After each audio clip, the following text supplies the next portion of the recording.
அன்பு சொந்தங்கள் அனைவருக்கும் வணக்கம். இப்ப நாங்க நிக்கிற பகுதி எதுன்னு சொல்லி பாத்தீங்கன்னு சொன்னா சுண்டுக்குழியின் பின்பக்கம், அதாவது சுண்டுக்குழி பாடசாலையின் பின்பகுதியில அமைந்திருக்கிற ஈச்சமோட்டை வீதி பகுதியில நிக்கிறோம். இந்த ஈச்சமோட்டை வீதி பகுதியில காணப்படுற ஒரு உப ஒழுங்கையில பாத்தீங்கன்னு சொன்னா ஒரு சிறிய வீடும் 1.25 பரப்பு காணியும் விற்பனைக்கு வந்திருக்குது. அது சம்பந்தமான மேலதிக விவரங்களை பாக்குறதுக்கு முன்னர் இதுவரைக்கும் நீங்க எங்களோட சேனலை சப்ஸ்கிரைப் பண்ணாம இந்த வீடியோவை நீங்க பார்த்து கொண்டிருக்கிறீங்கன்னு சொன்னா எங்களோட சேனலை சப்ஸ்கிரைப் பண்ணுவது மட்டும் இல்லாமல் அருகில் உள்ள பெல் பட்டனை அழுத்துவதன் மூலம் எங்களால் பதிவிடப்படும் வீடியோக்களை நீங்க தொடர்ந்து பார்த்து கொள்ளக்கூடிய மாதிரி இருக்கும். இந்த வீடு அமைந்திருக்கிற காணியை பொறுத்தவரையில காணியின் எல்லை பகுதியில் பாத்தீங்கன்னு சொன்னா 2 எல்லை பகுதிகள் மதிலாலையும் 2 எல்லை பகுதிகள் தகர வேலி போட்டு அடைக்கப்பட்டிருக்குது. அதை இந்த காணொலியில நீங்கள் பார்த்து கொள்ளக்கூடிய மாதிரி இருக்கும். தொடர்ந்து இந்த வீடு, அதாவது இந்த காணியில் அமைந்திருக்கிற வீடு சம்பந்தமான விடயங்களை பார்ப்போம். இந்த வீட்டை பொறுத்தவரையில பாத்தீங்கன்னு சொன்னா ஒரு ரூம், ஹோல், கிச்சன், அதை விட ஒரு ஸ்டோர் ரூம்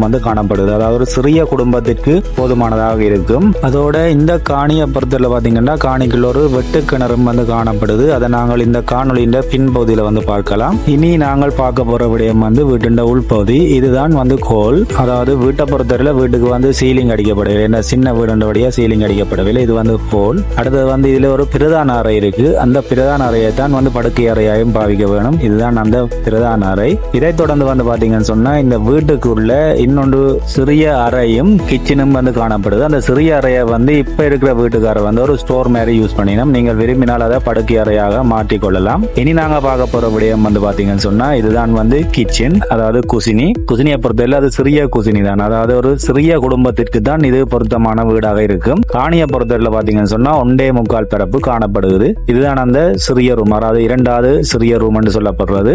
இந்த வீடு தவிர்ந்த ஏனைய பகுதியில பாக்குறதுக்கு முதல் இந்த காணிக்கும் வீட்டுக்கும் உரிமையாளரால் சொல்லப்படுற விலை பாத்தீங்கன்னு சொன்னா 2.5 கோடி. இந்த காணி மற்றும் சிறிய வீட்டை வாங்க விரும்புறவர்களுக்காக இந்த காணொலியின் ஸ்கிரீன் மேற்பகுதியில பாத்தீங்கன்னு சொன்னா ஒரு தொலைபேசி இலக்கம் கொடுக்கப்பட்டிருக்கு. அந்த இலக்கத்துடன் தொடர்பு கொண்டு நீங்கள் உரிமையாளரோட பேசி விலையை தீர்மானித்துக் கொள்ளக்கூடிய மாதிரி இருக்கும். இதுதான் அந்த காணிக்குள்ள காணப்படுற வெட்டு கிணறு. அதாவது இந்த கிணறை பொறுத்தவரை பாத்தீங்கன்னு சொன்னா இது வடக்கு வாசல் நிலையத்துக்கு ஏற்ற வகையிலையும் இருக்குது. விரும்பினா நீங்கள் அந்த காணியை வாங்கி வீட்டை இடிச்சு போட்டு நீங்கள் புது வீடு கட்டுவதாக இருந்தாலும் இந்த கிணறு அதுக்கு பொருத்தமான வகையில் தான் அமைஞ்சிருக்குது. இது போன்று உங்களது சொத்துக்கள், வாகனங்கள் மற்றும் விற்க வேண்டிய விடயங்களை விளம்பரப்படுத்த வேண்டுமாயின் நமது சேனலது தொலைபேசி இலக்கம் இந்த காணொலியின் ஸ்கிரீன் அடிப்பகுதியிலையும் கடைசி பகுதியிலையும் டிஸ்கிரிப்ஷன்லையும் கொடுத்திருக்கிறேன். அந்த இலக்கத்தோடு தொடர்பு கொள்வதன் மூலம் உங்களது விளம்பரங்களை இலவசமாக பதிவு செய்து பதிவேற்றிக் கொள்ளக்கூடிய மாதிரி இருக்கும். தொடர்ந்து இந்த காணியை பொறுத்தவரை இந்த காணி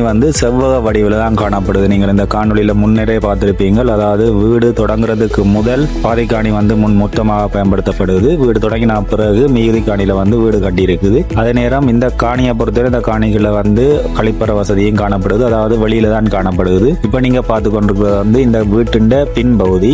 இப்ப நீங்கள் இந்த காணியின் சூழல், இந்த காணி அமைந்திருக்கிற இடம், மற்றது வீதி, அனைத்து விடயங்களை நீங்கள் முழுதாக அறிந்திருப்பீர்கள் என்று நம்புகிறேன். தொடர்ந்து இது போன்று இன்னுமோர் விளம்பர வீடியோவில் சந்திக்கும் வரை உங்களிடமிருந்து விடைபெறும் நான் உங்கள் தமிழ் படியன். நன்றி, வணக்கம்.